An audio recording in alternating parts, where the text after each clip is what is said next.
7. Na manhã seguinte ao interrogatório, rígidos e doloridos, zarpamos. Pela primeira vez em dias, não fomos perseguidos durante a partida. Todos, alguns mais, outros menos, havíamos sido feridos na batalha contra as mulheres guerreiras. Estávamos muito debilitados. Esperávamos que as maiores dificuldades tivessem ficado para trás e que o trecho adiante fosse desabitado e tranquilo, oferecendo oportunidade para desembarcar, descansar, cuidar dos ferimentos, comer e recuperar um pouco das forças. Mas a esperança logo se desfez ao passarmos por uma terra deslumbrante, com altas falésias, bosques, colinas, vales, mas densamente povoada. Assim que os habitantes desse lugar nos viram, avançaram contra nós num grande número de pirogas, disparando flechas e tentando nos envolver num combate. Vinham da margem esquerda, segundo Caluanã, da região da confluência no Marañón com o límpido rio dos Tapajós. À medida que as canoas se aproximavam, percebemos que os guerreiros que vinham nelas eram diferentes de todos os que havíamos encontrado até então. Estavam pintados de negro da cabeça aos pés, e os cabelos eram cortados rentes, bem curtos. Seus corpos estavam enfeitados com adornos de penas. Mas o que mais chamava atenção era a sua estatura.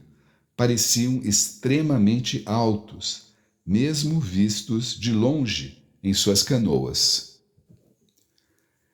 Eram combatentes altivos, temidos por suas flechas envenenadas e por serem caçadores de crânios humanos. Depois de decapitar seus inimigos, encolhiam as cabeças por meio de um processo que só eles conheciam e as consagravam como troféus mágicos que garantiam a fartura e a sobrevivência de seu povo. Por isso, seus inimigos os chamam de Painquissé, ou cortadores de cabeças. Caluanã disse que, para esse povo, guerrear era afirmar-se como gente e que a guerra tinha o poder de renovar a vida.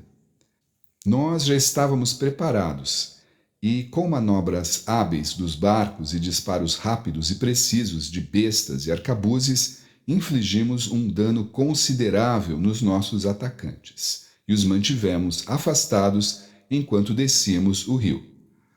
Por conta da aparência daqueles guerreiros, o capitão chamou aquele lugar de Província dos Negros. Perguntamos a Caluanã de que nação eles eram.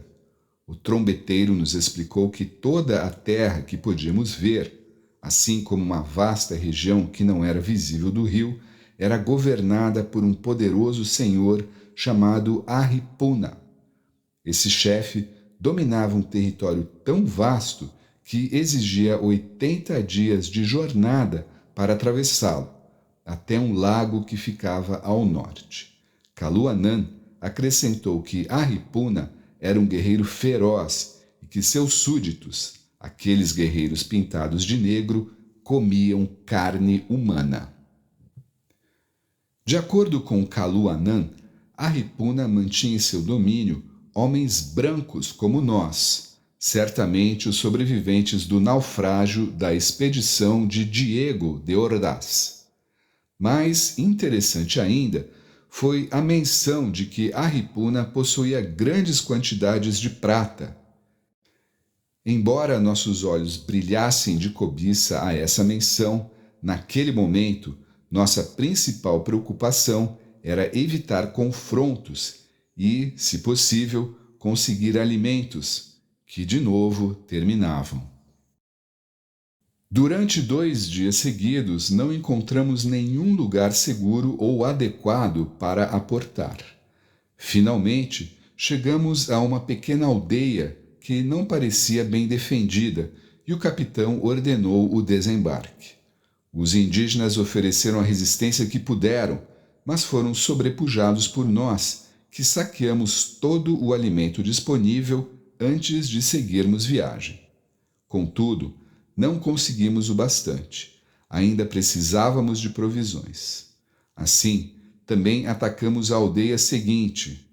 Esta, porém, era maior, e seus moradores lutaram com coragem desde a margem, mantendo os bergantins afastados e impedindo o desembarque.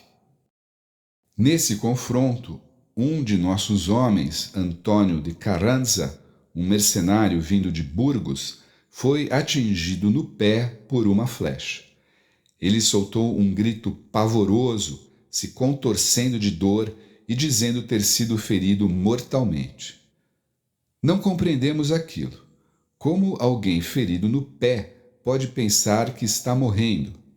Quando voltamos a navegar, Carranza pediu um padre para que ouvisse suas confissões e preparasse sua alma para a morte. Seu pedido foi atendido. Intrigados com tamanha agonia causada por uma flecha no pé, fomos inspecionar o ferimento. Então, entendemos que Carranza não tinha sido atingido por uma flecha comum, mas por uma envenenada. No dia seguinte, a ferida escureceu intensamente e o veneno subiu pouco a pouco pela perna como se fosse um ser vivo. Não foi possível deter seu avanço, ainda que tenhamos cauterizado o ferimento. Quando o veneno alcançou o coração, Carranza morreu. Sepultamos nosso companheiro no rio. Sua morte deixou todos abalados. Sabíamos que agora, nos combates que viéssemos a travar contra o povo daquele território, qualquer ferimento por flecha poderia ser fatal.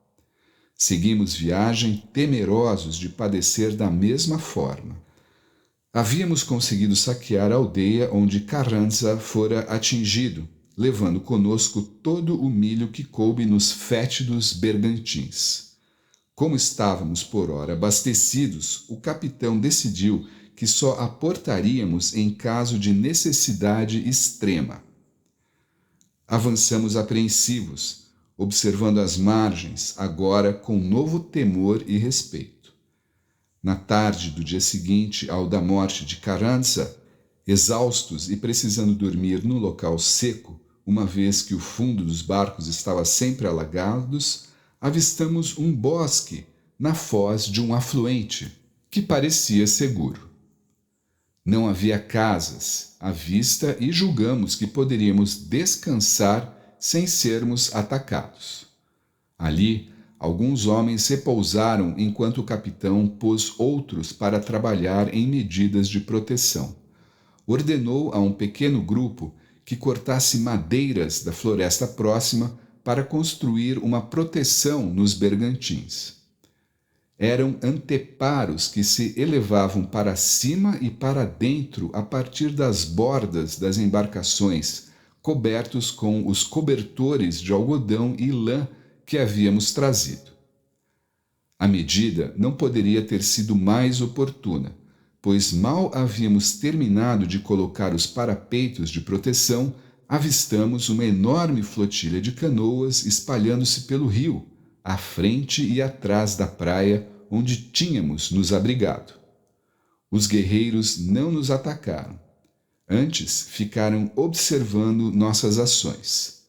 Diante daquela grande força, embarcamos e assumimos posições estratégicas.